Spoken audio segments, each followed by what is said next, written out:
All right, guys, welcome back. We got some pretty bad news, but for some reason I'm kind of excited about it. So my one buddy, Logan, he came over to show me his new Duramax he got. Took me for a ride in it. We got back. I was like, let's go for a ride in the Jeep. So we took the Jeep out for a ride, gone on it pretty good. And then we got back, talked for a couple minutes, looked under the Jeep. There's a gigantic puddle of coolant. So upon a little further investigation, I can get you down in here. Maybe you can see that. If not, I'll put another video up, but you can see where the dried coolant was. And when it was leaking, I looked down in through here, right in there. That's where the coolant was running down, and it's coming from behind my manifold gasket, which is where the head meets the block. So unfortunately, my guess, it's the head gasket, and it is the factory head gasket, so no wonder it blew. All right, guys, it's the next day. I just wanted to record a few short clips and let you know what was going on. So I think the reason I said that I'm kind of excited about this is because it gives me some content to make. I mean, this thing, it wasn't ready for the track, so I couldn't take it there, and just riding around on these back roads, I mean, it gets kind of boring. And nothing was breaking. So now I have a little bit of content that I can provide for you guys. Probably this weekend, or maybe even starting tonight, I don't know. I will start taking shit apart. I'll clean up the garage and get everything ready. You know, once I get the head off, I'll be able to look at the cylinder bores, see how they look, see how the pistons look, stuff like that. So kind of excited about it. Right now, I'm going to roll the Jeep out and back into this bay. So that's what I'm gonna do. Hopefully I can, because it's not the easiest thing to push up my driveway.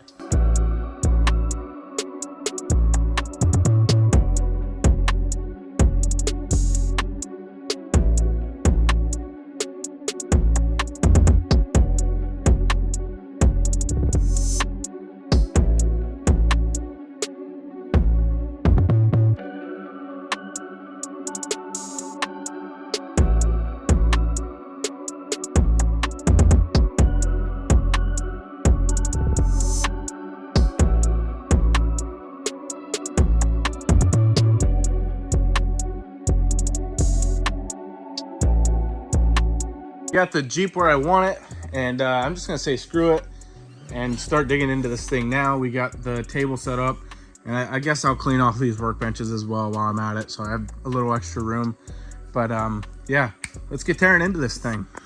So I think the first thing I'm gonna do is start by taking off this intercooler pipe. Once that's off, I will focus on getting the turbo off, and then the down pipe pulled off, because everything's V-banded, so the whole exhaust system pulls apart. So I'll get that pulled off all the way to where the header ends down there, and then probably pull some fuel system stuff off, and then I'll work on the intake manifold and the exhaust manifold, and then it should be pretty simple from there. All right, so we got the intake pipe pulled off, and we got my turbo blanket loose, and there's one thing I wanted to look at while we're in here, is if we can find any leaks.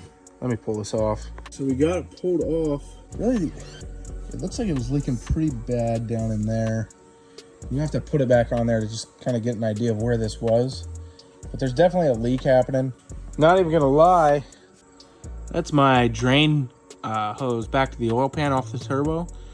And it's, for one, melted, and two, I never put a clamp on it. I think right in there is definitely where that leak was coming from. You can see some burnt oil on the drain fitting. All right, we got the basically mid section pulled out.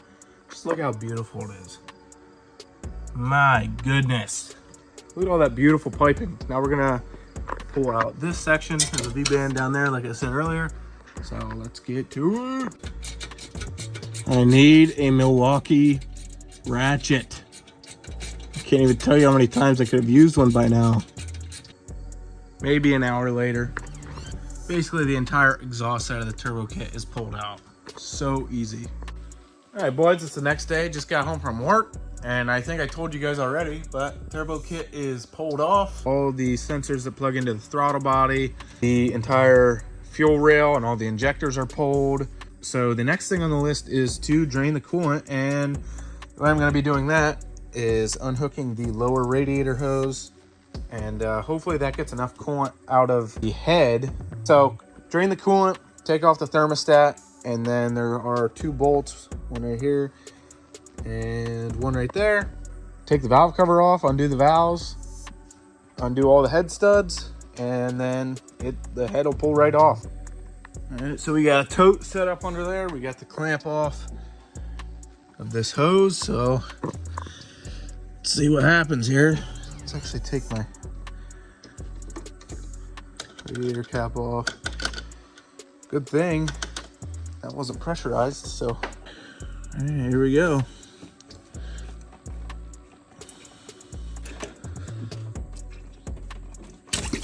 There we go. Yay.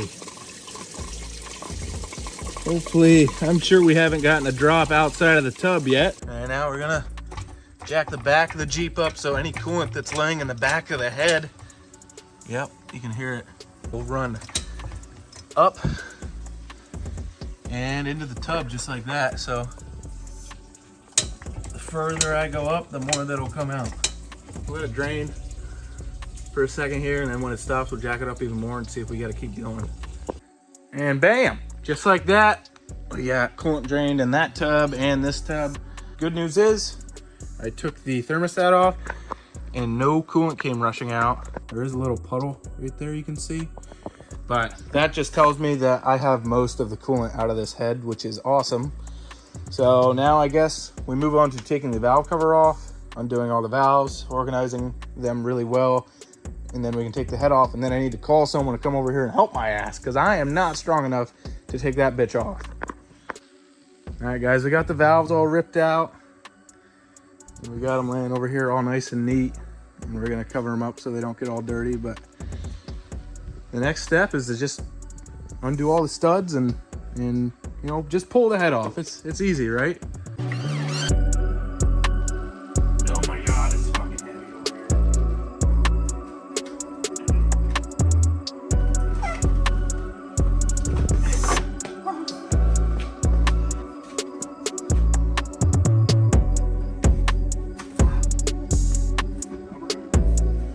Down, Larry. There she is.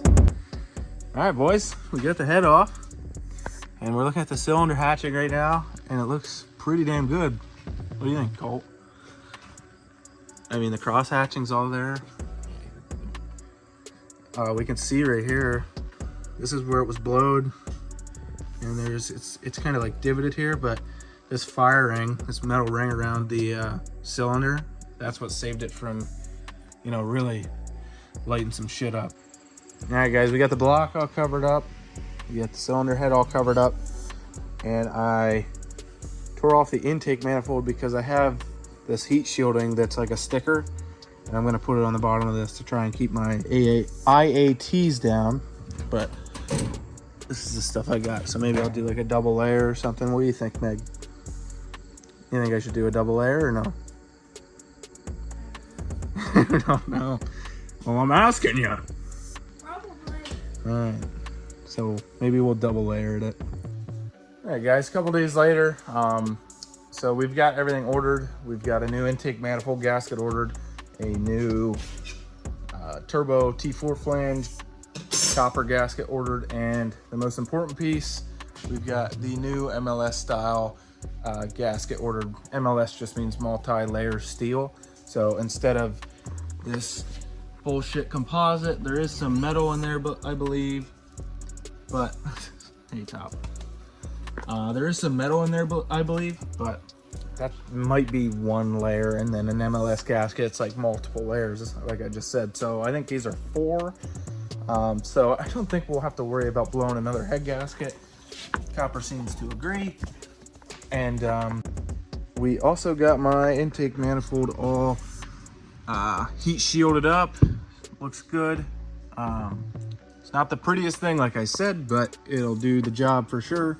But yeah, we're gonna have to do this video in 2 parts, unfortunately, just because we're waiting on parts, and I don't wanna leave you guys hanging out there to dry. I wanna give you as many updates as I can. But yeah, so thank you guys for watching. I appreciate every single one of you, and we'll see you next time.